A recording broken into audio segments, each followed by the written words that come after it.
What's going on, y'all? Welcome back to Marshall Time, episode 53. You know what it is. We got to talk about some hoops as we're starting the year 2025. So we pretty much know who the contenders are. We talked about it towards the end of last year. Handful of teams, as is the case every year, that really have a chance. But we want to highlight some stories and teams and players maybe that aren't getting a lot of attention, but want to highlight the positives, but also some of the bad stuff that we're seeing as we enter the second half of the season. And so I'm going to start off with a team that's been one of the laughing stocks in the league for some time now, Detroit Pistons. JB Bickerstaff, Cade Cunningham, like it's actually a cohesive basketball team. We had this conversation about Detroit before the year. It all depended upon Cade Cunningham, what player he would turn into. And this is the type of game that I was talking about from Cade that I wanted to see. This was what I was talking about, like how he's leading, how he's doing everything that we thought he was coming out of Oklahoma State, but actually putting it into action for winning basketball. And that was the next step that I wanted to see with Cade Cunningham. So to me, he's in the conversation to be an all-star in the Eastern Conference. He's having that type of year. They just beat the Knicks on Monday. He's put up 24 points, 9 rebounds, and 6 boards a game, a triple-double threat. Now for Detroit, okay, you have the attention. You're winning more games. A play-in team, maybe you sneak into a playoff situation. We'll see. But how do you follow that up now? Right? It can't just be a one-off for Detroit. How do you surround Cade with that second option? OJ and Ivy got hurt, had a terrible injury. He's out for the year. Well, hopefully he comes back better than ever. But I think Detroit now, the test for them is surrounding Cade with the winning pieces, like we see with the SGA and OKC. That's what I want to see in Detroit. But so far, so good. They're playing winning basketball. They're learning how to win. And that's what you want to see for Detroit right now. But shout out to Detroit right now. Yeah, Cade, I just want to be, the first to say that anytime I had, conversation about Cade and people, always had that question, could he be a number one type of guy? I always felt he could. It's just in Detroit, like these previous rosters, like we talked about on this show before, man, they had zero spacing. And if you ever, happen to watch Pistons basketball, which a lot of people don't if they're not fans or even fans of Cade, they had lineups out there with people that really couldn't shoot. And teams would literally just focus on him. And he still was averaging 20. That's hard to do in basketball at any level. If you're on a team with a lot of guys that can't space the floor and you're still find a way to put up 20 points a game, that's a sign that you're special. And I always knew that about K. So I'm happy he's finally getting to showcase it to the national media. Um, I always like K game. He always makes the right play, but he also, when it's time to turn that switch on and be a killer, he has that in him too. And that's rare for a lot of players in today's game. So they definitely have to, continue adding because to be honest, they're still not that good of like they're still a mid team. Like it's just Cade is so, exciting to Mm-hmm. watch that, it's something refreshing for the Pistons and their fans and the national media as a whole. But in the grand scheme of things, they have a lot of work to do as far as building around him. But I love the step that Jaden Ivey took this year. He took that step as to like a secondary ball handler, secondary scorer that we all knew he could do it, but he actually he improved on his jump shooting. He's more aggressive. It's sad to see him go down with the injury, but I have belief that he'll bounce back next year. So they just have to continue building on it. But yeah, the Pistons, they definitely look like they have a good future ahead of them. Another team I want to mention, this is a team that I was excited about heading into this year. And I want to highlight a couple players, one in particular who I'm really excited about, but it's the Rockets. Ime Udoka is a great coach. This is a young team, but the way that he's been able to get these guys, I mean, they're hooping. Like they're playing winning basketball. And first, let me shout out Jalen Green. He's been playing amazing. His last few games, 42 points, 27, 29, 33, 27, 22. A lot of conversations about can Jalen Green be a leading guy for a winning team? And so far, I mean, he's showing out right now, right? But there's another guy who I think who could be one day their best player. And I think that's Amin Thompson. It's just, I'll read you a stat line from Memphis against Memphis on Monday night. 19 points, 13 rebounds, 5 blocks, 4 assists, 2 steals. And this is straight off raw, like talent. Like he hasn't even figured out the fundamentals that he can actually do as far as ball handling and shooting. And I think all those things will come. But just what he's showing, his twin brother, Ausir, too, in Detroit, is like both these guys I'm just a fan of. But what he brings to the court, he's just a presence. his speed, his athleticism, like he just pops out at you, right? And so just off the strength of his natural God given abilities, he's already making an impact. I want to see where he is 2-3 years from now when he's locked into the gym in the summer. He's adding a dribble, he's adding a jump shot, he's adding a more refined offensive game. But right now, he's just a fast twitch athlete who's just, I'm just watching Houston's games. I'm like, man, he's just everywhere. Like he's moving at a different pace. He's jumping at a higher level that these guys can't compete with. And so to be so young, to be so raw, and to have this impact on a team that's competing for a Western Conference championship appearance, I'm impressed. Amin Thompson's quickly becoming one of my favorite players in this league, but I'm excited to see what the Rockets do in the playoffs and, yeah, in the next few years. I got my eyes on them, but Amin Thompson specifically. Yeah, both of the Thompson twins, they're great talents. They just, like you said, they have to keep improving on their game. But I want to be the first to, give a big, huge shout out to Emu Udoka. Me personally, like anybody that knows me, when it comes to coaching in the NBA, like yeah, coaching matters, but I always feel like it gets overhyped or over like criticized, whatever you want to call it, when it comes to coaching in the NBA. Um, but Udoka, man, he's shown it again. Like his ability to go to teams that have young talent and connect with them and to command the locker room and to get them to understand the concepts he wants them to understand and to get them to play winning basketball. I can't really name another coach who has done that, in different places, especially with young rosters. Like we know the young players today, so many distractions, right? You got social media, you got, just their lifestyle. It's so many distractions with young players today, and his ability to really, get them to lock in and, get better, improve, go out there and put wins together. Like the Rockets, nobody had them being this good this year. Now, what they'll do in the playoffs, we have to see, they're still young. Some of their flaws might get exposed in the playoffs. That's cool. But this is a huge step for them this year. And I got to give a lot of credit to Ime Udoka for that. So yeah. Yeah, Udoka, I got to cover him when he was with the Celtics, and seeing him around Jason Tatum and Jaylen Brown as they were trying to break through. They lost to the Warriors, right? That first year they made the championship run, but even with the Min Thompson and Jalen Green and Cam Whitmore, even though his playing time is up and down, but he shows some positive signs.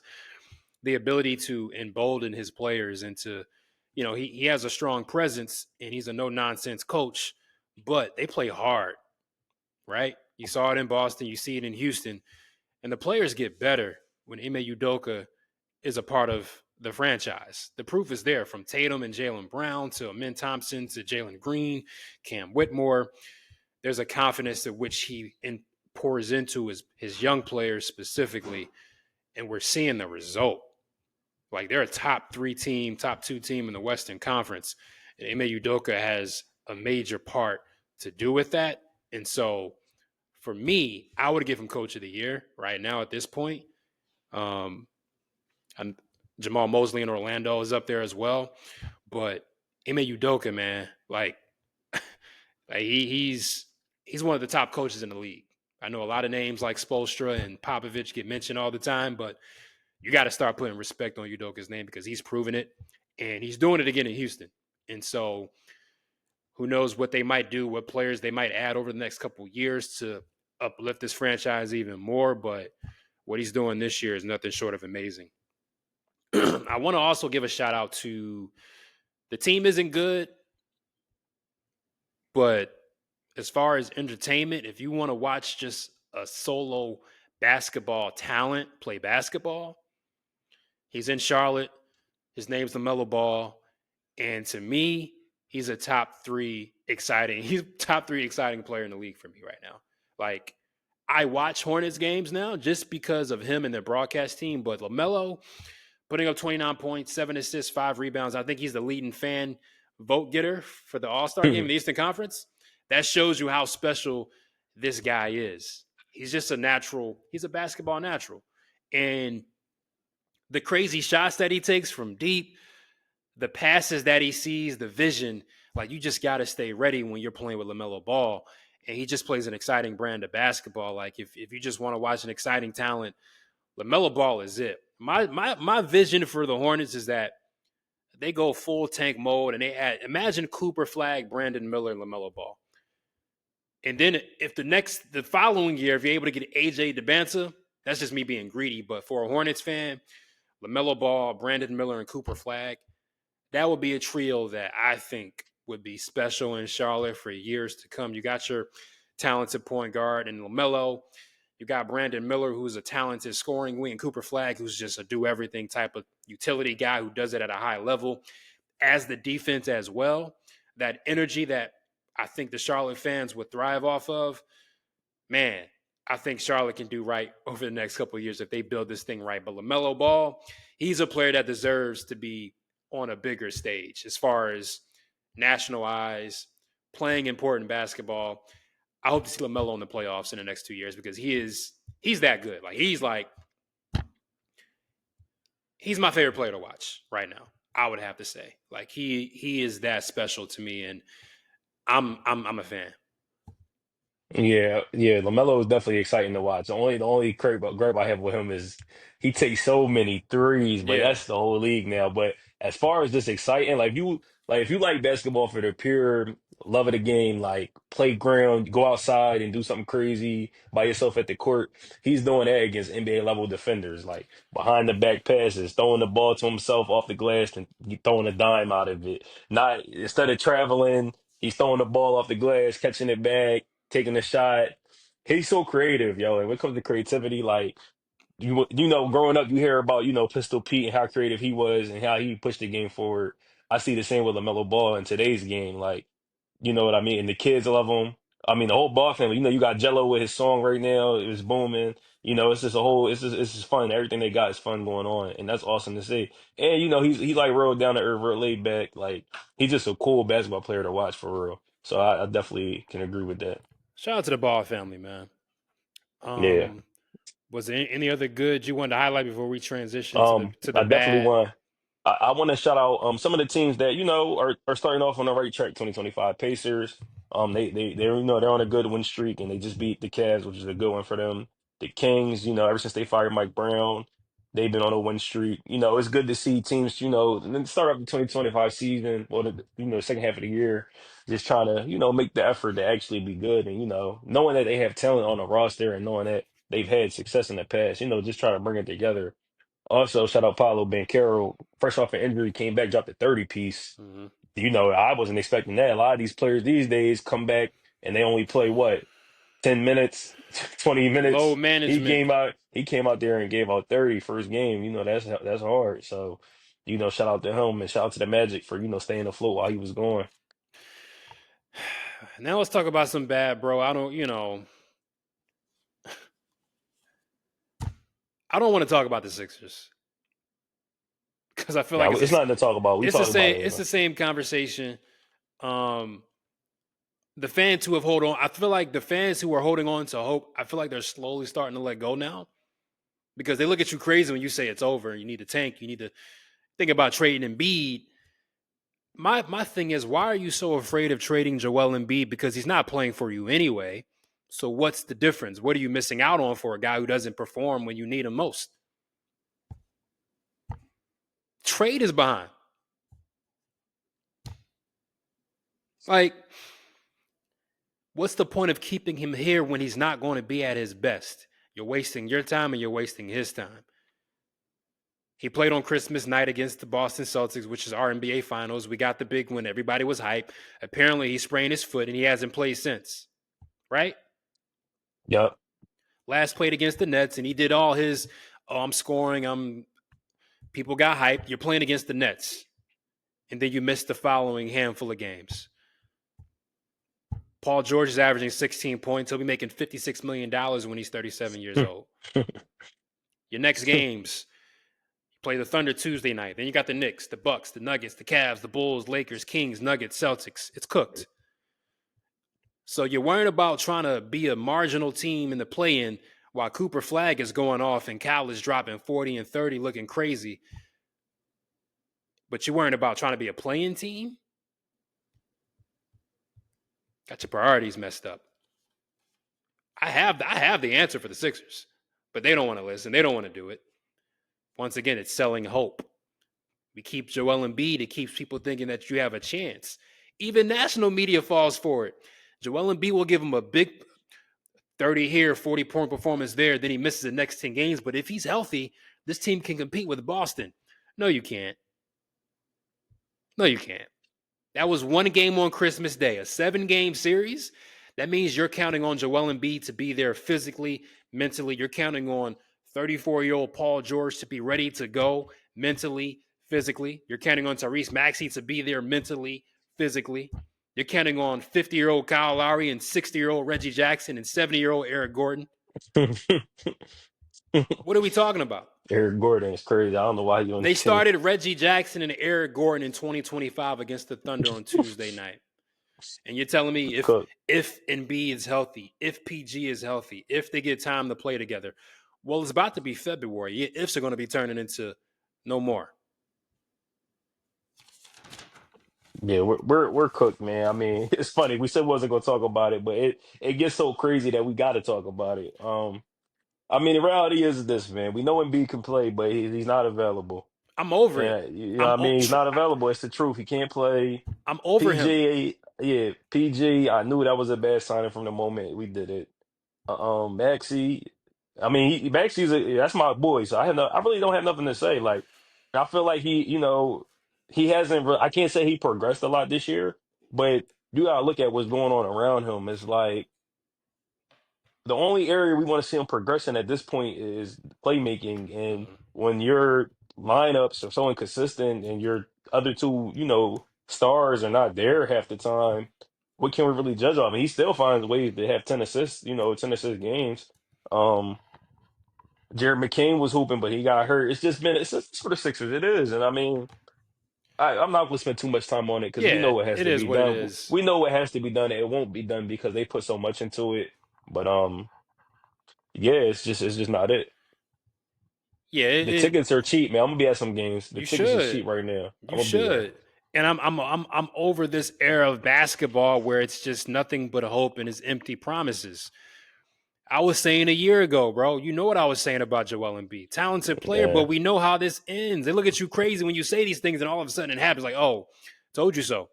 right. Like, what does history tell you? Time and time and time again. I'm like, look, you don't get younger. Your body doesn't get younger. If you're injury prone, if you can't play back to backs, it's not going to change.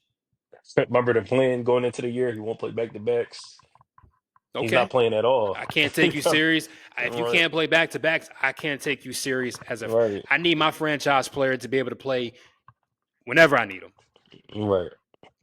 And if you're questionable every other night, game time decision, save the dramatics, bro. You can go. Yeah. And so, no, I'm not. I don't care. Like, and then you're going to say, well, what are you going to get back for him? That's not my problem. I really don't care. Cooper Flag is going crazy. AJ DeBantis is about to go crazy at BYU. You think I care about some 30-year-old who can't stay healthy? Who hasn't gotten past the second round? Had Brett Brown. You had Doc Rivers. You have Nick Nurse. You had Ben Simmons. You had Jimmy Butler. You had Tobias Harris. You have Paul George. The common denominator is you. I get it. Injuries happen. You can't stay healthy. So we got to go. It's a business. You're going to become the Chicago Bulls. That's what you're going to become. I'm telling you something. I am telling you this. But go ahead and sell hope, Sixers. Go ahead and sell hope. Another team that needs to really just bottom out, Golden State Warriors. As of this recording, they're 19 and 20, 12th in the Western Conference. Steph Curry will be 37 in March. Draymond Green will be 35 in March. Buddy Hield is going through his regular. Remember early in the season, they were hype about Buddy Hield, and we're like, okay, just wait. Now they're trashing him. Like, come on. It's the same thing with Buddy Hield. But Golden State, I think Steph Curry had a comment the other night. He said, we don't need to mortgage our future trying to go all in, because he's right. There's no move that's going to have you compete with OKC, with Denver, with Houston, with Memphis, with Dallas. Nobody's saving you, bro. And Steph Curry has the foresight to say, you know what? Cooper Flag is out here. AJ DeBanter, this draft class, Dylan Harper, Ace Bailey. We got some guys. It ain't worth it. We already messed up with LaMelo Ball, not passing. We passed up on him. Let's not do it again. Why are you, Jimmy? Jimmy Butler going to Golden State does not make you a contender. I'm sorry. Nikolai Vucevic is not going to make you a contender. These are the names that they're saying, and I'm like, what are we talking about here? Just once again, selling hope. But the Warriors, you're cooked. It was a great run, but it's over. And Steph Curry had the smarts to say, you know what? Let's not trade future first-round picks for Nikolai Vucevic, who's going to give you solid numbers, but he's not going to stop anything. Like, what are we talking about here? So let me get this straight. You want to trade your young pieces and your picks for Nikolai Vucevic. So you got a big three of Vucevic, Steph, and Draymond. Okay. Dennis Schroeder, Buddy Hield, who else? Kevon Looney, Wiggins, Kuminga, Pazinski. That's all I got on the Warriors. It's over. Yeah, I mean, we knew this. Everybody knew this day was coming. They were like we said, they've been banking on some of the young guys to take that next step, and the truth is they're just not that. They're not that, and it happens. They had a good run. Teams have to go through this. They have to find that next guy. Steph, even Steph, some nights he doesn't give you what you think he should give you. If you look at it, you know what I mean, and it's a product of his age. It's the product of the team around him. It's just the reality. I got one more bad to talk about, and it's another repeat offender, I would say, when it comes to just same old conversation. Zion Williamson. He came back. We were excited to see. Did his windmill 360. Everybody's excited. Zion's back. And what do you know? Next day, right? Next or 2 days. I don't know. It was after that game. Zion Williamson suspended. Apparently, he missed the team flight when they were heading to Philly to play. Pelicans won that game, by the way. Apparently, it wasn't just about missing the flight or being late to the team flight. It was about some other things leading up to this. I'm over people babying Zion Williamson. I'm over people enabling Zion Williamson. Just because he's talented doesn't mean he's bigger than the game or the team, because the league will move on. They're saying, well, Zion could have been he would have been the face of the league. Well, he's not. And he won't be if he keeps this up. And I'm going to go with he won't be, because time and time again, it's the same stuff. Not being professional, not taking your career seriously.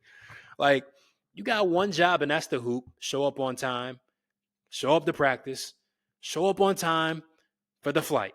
You got a basketball game. You get paid a lot of money to do so. It's not that hard. But there's always excuses for this guy. Oh, he needs a change of scenery. Well, there's food everywhere. There's distractions everywhere. Everywhere you go in the NBA, he wants to go to a big market. Okay, New York, LA, that's the land of distractions. So Zion Williamson, everybody who keeps enabling him and babying him, bro, miss me. You can't move me with the highlight dunks, because at the end of the day, you're not winning. Your team is bad. And you haven't even played in enough games to even be considered an elite player in this league. So stop. You're not elite. Elite talent versus elite basketball player. You're a special athletic talent, but you are not a special basketball player. And those who know the game know what I'm talking about. That's all I got for Zion.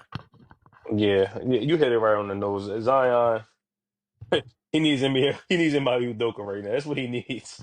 He needs a coach that's not going to go for none of the BS. He don't care about who he is. He don't care about his name, his pedigree, whatever. He's going to tell him what it is, and he's going to have to follow it or get lost. That's what it's going to have to be. Um, another bad situation right now is the Heat situation. With Jimmy Butler and Pat Riley, it's a mess, man. But the report came out today. I understand why Jimmy is mad. I get his frustration. I don't know if you saw the report. Basically, the report is saying, you know, that he watched other contenders in the East go make moves, like the Boston get Drew, the Bucks go get Dame, and all that he did was get Josh Richardson and Thomas Bryant. I laugh when I seen it because when you read it, it's like, dang, I can't even be mad at you. But I get Pat Riley's side too. He's looking at it like, yo, Jimmy, like you're getting older. We made two finals runs, we couldn't get it done. You're getting older. You don't really take the regular season all that serious. Some of the other teams have gotten better than us in reality. Like we're not going to win with you no more. And I get both sides, so I think it's just time to part ways for both teams. Yeah, I mean, there's always something with Jimmy Butler, right? Every time he's about to leave a team, and so just another situation running its course. Miami just needs to trade him. He's the obviously he's already said just as much he doesn't want to be there anymore, and so. But I don't know if there's like they're saying Phoenix, Jimmy Butler with the Suns. Are they better than the Thunder? Yeah, Are they better than that's just another. Like that is the new. That's the move they need to make. Like if it was a move to make for Yeah. them, that's the move they need to make. But it's just not at this point of the season and what's been going on, and you combine the Eagles, and it's too much that could go wrong And why would in Miami a want short Bradley amount of Beal time. anyway? Yeah, they don't. He don't even fit what they need. He don't fit the team, the salary. It's just messy. Nah, Miami's in a it would situ- have to be a 3 team. It had to be a 3 team trade, and that third team would have to be a real desperate team that just wants to give Bradley Beal a shot to be a prolific scorer and fill seats. That's it. Jimmy's going to be 36 next year. Yeah, You know what I he's having mean? injury. He's been having injury So issues himself. so I guess Phoenix is the only logical spot that has a chance at least competing and being respectable. But you're Well, big. they said Memphis was trying to get him, but he don't want to go there or something. Same with Well, Milwaukee. I don't know. I don't know what's honestly, going it's on. best that Memphis stays away from him anyway, Yeah, right? Like yeah, yeah. you're a young team, like who knows what you might be able to do move wise. You got Gigi Jackson and Vince Williams that are still yet to, they're dealing with some injuries, but who knows how Gigi Jackson comes out? He could be a guy that can elevate you guys even more. So it's probably wise for them not to even touch that. But for Jimmy Butler's situation where he has to go to a franchise that's trying to win now, and logically that's Phoenix with KD and Devin Booker, but I'm still not confident in that team making a deep run in the postseason. And you're putting a lot of pressure and stake on two guys in their mid 30s and KD and Jimmy Butler. So how long is Yeah, this run even lasting? 2 years tops? You yeah, better hope it works because if it doesn't, it's a total mess. And so for Miami, Pat Riley, just get rid of him. Like, and I'm sure they're working and trying to figure out the best deal for them. But at this point, he doesn't want to be there. Then go. And for Miami, you got to think about okay, where do we go from here? Bam Adebayo, Tyler Hero, Jaime Jaquez. You got some nice young pieces, but you don't have a franchise player. And so, do you think about? I know it's Miami and key culture. They wouldn't dare tank, but if there's a year where you bottom out, I don't know. It might behoove you to play some of the bench players a little more. Let's not be as competitive on certain nights. Um, they probably won't do that considering their background in Spoelstra and Pat Riley. But once you trade Jimmy Butler, you're pretty much saying, okay, unless you have a plan to be a major player in the offseason, Miami's in a dangerous territory now. They're really in danger. If they don't land the big name this summer through trade or free agency, I don't know what the possibilities are. They're in danger of being like a consistent lottery team. Once you let loose of Jimmy Butler, because I don't think Bam Adebayo, Tyler Hero, Jaime Jaquez, good players, really good players, but I don't think they're competing on a year-end basis for a championship. And that's what Miami's about. So if you're not doing that, then what are you doing? You're in no man's land. yeah. So That's facts. any other bads you want to talk about before we wrap up? No, I think that's pretty much it. Yeah, so we'll see. I mean, trade deadline's coming up in February. Hopefully, we'll have a lot to talk about with that. We'll see what teams try to make some moves. I heard the Sixers are trying to get some point guard help, backup point guard help. I don't know why. Your season's over. I don't want to see any. Only Sixers deals I want to see are deals that are focused toward the future and are signaling, okay, we're sellers. We're trying to position ourselves to not give up our top 6 protected pick to the Thunder. The worst thing that can happen is that you finish in the play-in, you get bounced out early, and our pick goes to the Thunder, and the Thunder have the 7th overall pick after winning a championship. Yeah. That's the worst thing that can happen. That sounds But like that's what's going to that happen. will happen. That's what's going Yeah, to happen. that's the probability. Yeah, That's that's what's going to probably. Yeah. happen. Sam Presti and those guys, they know what they're doing on draft nights. They're going to draft another stud that they'll develop. They don't need to play right away. He can just sit on the bench and chill. Yeah. In Don't midseason, they? he'll Didn't just they pop draft out. somebody that's overseas right now? Who they drafted He's again? hurt. The guy that they drafted is hurt. Nicole. Who was it? Yeah. Topic. Yeah, Yep. and He's hurt. he'll probably be crazy I nice. think he's hurt right now, but he's just they don't need him. He's chilling. You know what I Yeah. mean? So that's exactly what's going to happen because they keep playing around trying to compete and sell fans hope rather than being wise basketball people and actually acknowledging this isn't going to work and we need to start over. But that would make too much sense now, would it? And the Sixers don't make sense, as these other teams most of the time don't make sense. That's the moral of the story. Thank you guys for listening. Don't forget we're on YouTube, Apple Podcasts, Spotify. Anywhere else we on? We on a few platforms. YouTube, YouTube, YouTube, and yeah, it's YouTube. free. Yeah, Apple Click on that. Podcasts and Amazon. I think Amazon puts us on there. I Amazon. gotta look into that. Yeah. Click on that like, subscribe, share with your family and friends, social media, all that good stuff. Thank you guys for watching. We'll see y'all next time. All right, peace out.